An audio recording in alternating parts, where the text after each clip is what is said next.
안녕하십니까. 이어서 경남 뉴스입니다. 마산 로봇랜드 공사가 우여곡절 끝에 재개됩니다. 경상남도가 창원시의 사과를 받아들여 전격적으로 공사 재개가 결정됐습니다. 천현수 기자가 보도합니다. 경상남도 윤한홍 행정부지사는 마산 로봇랜드 공사를 재개한다고 전격 선언했습니다. 지난달 21일 로봇랜드 사업에서 전면 철수를 선언한 지 한 달여 만입니다. 경상남도는 로봇랜드에 4,300억 원을 투자하는 새 민간 사업자로 대우건설과 협상을 다시 시작했습니다. 협상 전망은 매우 밝습니다. 최종적으로 저희들이 대우건설 사장님이나 임원들하고는 이제 협의는 이제 거의 다 됐다고 보시면 되고요. 그때 이미 했었습니다. 사실은 한 달 전에. 경상남도는 다음 달 중으로 대우건설과 투자 협약을 체결하고 10월에 공사를 시작해 2018년 개장할 수 있을 것으로 보고 있습니다. 로봇랜드는 지난해 10월 공정률 12%에서 민간 사업자의 부도로 멈춰섰다가 지난달 경상남도가 대우건설을 새 사업자로 발표했습니다. 이 과정에서 창원시가 의혹을 제기하며 경상남도와 정면 충돌해 한 달 동안 갈등이 벌어졌습니다. 안상수 창원시장은 이에 대해 경상남도에 공식 사과하고 창원시 담당국장을 보직 해임하는 징계 조치를 했습니다. 시장으로서 이번 사태에 대해 제대로 챙기지 못한 점을 유감스럽게 생각합니다. 안 시장의 사과에 경상남도는 로봇랜드 사업 재개로 화답하고 창원시는 다시 이를 환영하며 협조하겠다고 발표해 누적된 갈등이 풀리게 됐습니다. 로봇랜드는 마산 구산 해안에 7천억 원을 들여 대규모 로봇 관광 레저 단지를 건설하는 사업입니다.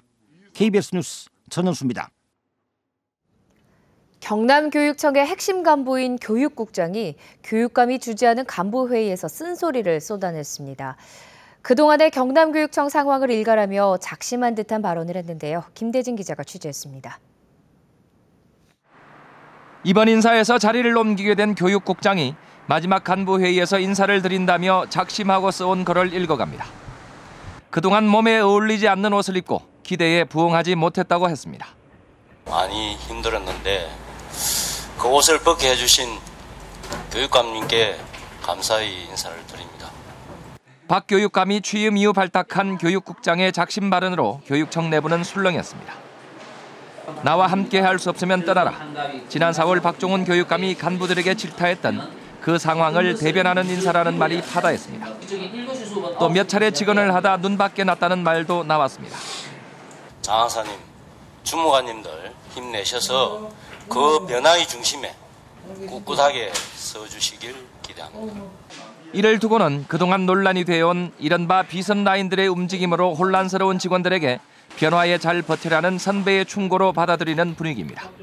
이 인사를 하시는 말씀을 들으면서 제 스스로도 숙연해짐을 느낍니다. 지금까지 참 많이 고생하셨고.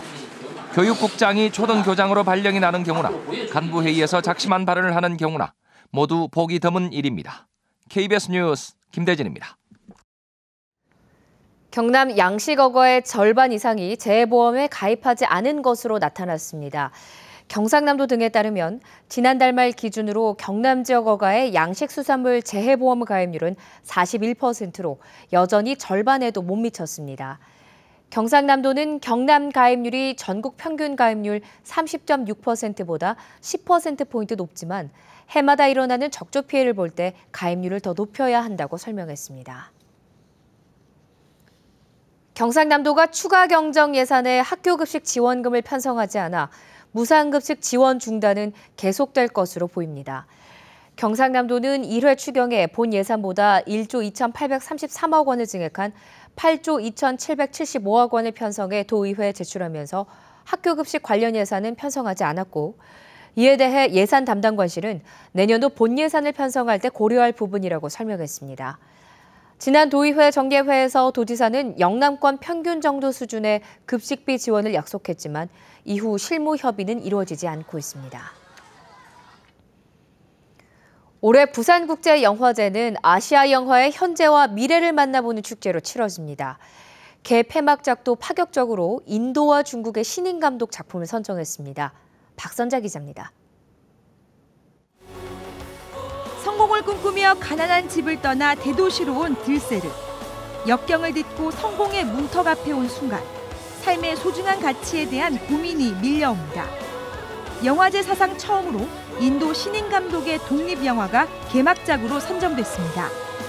폐막작도 중국 신인 감독 작품으로 아시아 신인 감독 발굴이라는 비프 정신에 충실했습니다.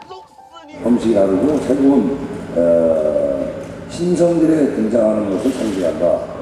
아시아의 신인들을 발굴해서 세계적인 감독을 만드는 데 교두보 역할을 한 것이.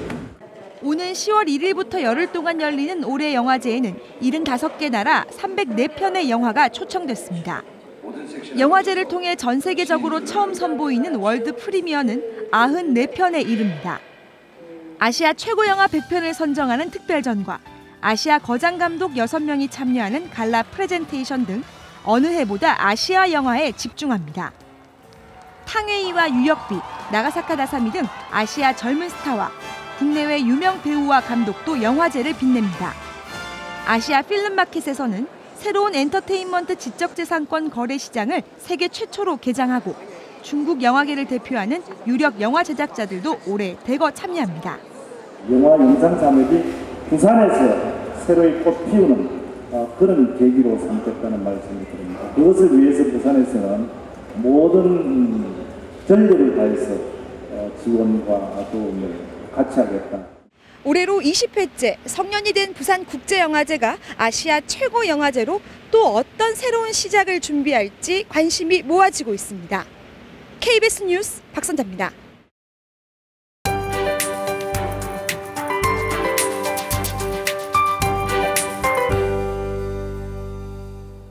현재 고니는 울릉도 동쪽 해상에 위치하고 있습니다. 점차 동해 북부 해상으로 올라가면서 오전 중에 온대 저기압으로 변질될 것으로 예상됩니다. 따라서 동해상을 중심으로 바람과 물결 모두 거세게 일고 있습니다. 현재 동해 남부 해상에는 태풍과 풍랑 경보가 내려졌고 물결은 최고 7m까지 매우 높게 일겠습니다. 이렇게 해상 여건은 좋지 않지만 육지에 내려졌던 태풍특보는 모두 해제됐습니다. 점차 고니의 영향에서 벗어날 것으로 보이는데요. 낮부터 맑은 하늘빛을 되찾겠고 한낮 기온은 어제보다 3, 4도가량 높겠습니다. 동쪽 지역입니다. 먼저 현재 기온 살펴보면 창원이 19.5도로 대체로 20도를 밑돌고 있습니다. 이렇게 아침 저녁으론 선선하지만 한낮에는 다소 더운 날씨가 이어지겠는데요. 오늘 밀양과 창녕이 29도까지 오르겠습니다. 서부 지역도 종일 구름만 간간히 지나면서 비 소식은 없겠습니다. 오늘 합천이 29도, 거창이 28도로 예상됩니다. 위성 영상 보시면 우리 지역에는 대체로 깨끗한 하늘빛이 드러나 있습니다. 여기에 미세먼지 농도는 좋음 수준까지 오르겠습니다. 내일부터는 다시 또 더워집니다. 한낮 기온은 30도 안팎까지 오르면서 예년 수준의 더위가 이어지겠습니다. 기상정보였습니다. 진주 혁신도시로 이전한 한국토지주택공사 LH가 다음 달부터 임대주택 입주민들에게 법률 상담 서비스를 제공합니다. 함양군 보건소는 스스가무 십병 감염의 90% 이상이 다음 달부터 11월 사이에 주로 발병한다며 야외 작업을 할 때 진드기에 물리지 않도록 주의해달라고 당부했습니다. 거창군은 오는 28일부터 이틀 동안 거창읍 창조거리 일대에서 문화행사를 개최한다고 밝혔습니다. 사천시는 관내 거주하는 만 40세 이하 청년 구직자를 대상으로 항공기술인력 양성사업 교육생을 모집합니다. 오는 10월 강원도에서 열리는 제96회 전국체전에 경남 선수단은 1,662명이 참가합니다. 경상남도 체육회는 이사회를 열고 오는 10월 16일부터 7일간 열리는 전국체전에 45개 종목 1,662명이 참가한다고 설명하고 훈련비와 참가비 등 올해 총 예산 149억 원을 통과시켰습니다. 지난해 제주에서 열린 제95회 전국체전에서 3위를 차지했던 경남은 올해도 상위권 진입을 목표로 세웠습니다. 경남 지역 가정폭력이 지난해보다 82%나 늘었습니다. 경찰청이 국회 안전행정위원회 조원진 의원에게 낸 자료를 보면 올 들어 지난 7월까지 경남에서 일어난 가정폭력은 990여 건으로 나타났습니다. 이 같은 수치는 지난해 전체 가정폭력 신고 건수 540여 건을 훨씬 뛰어넘은 것으로 7개월 만에 82%가 늘어난 규모입니다. KBS 뉴스를 마칩니다. 고맙습니다.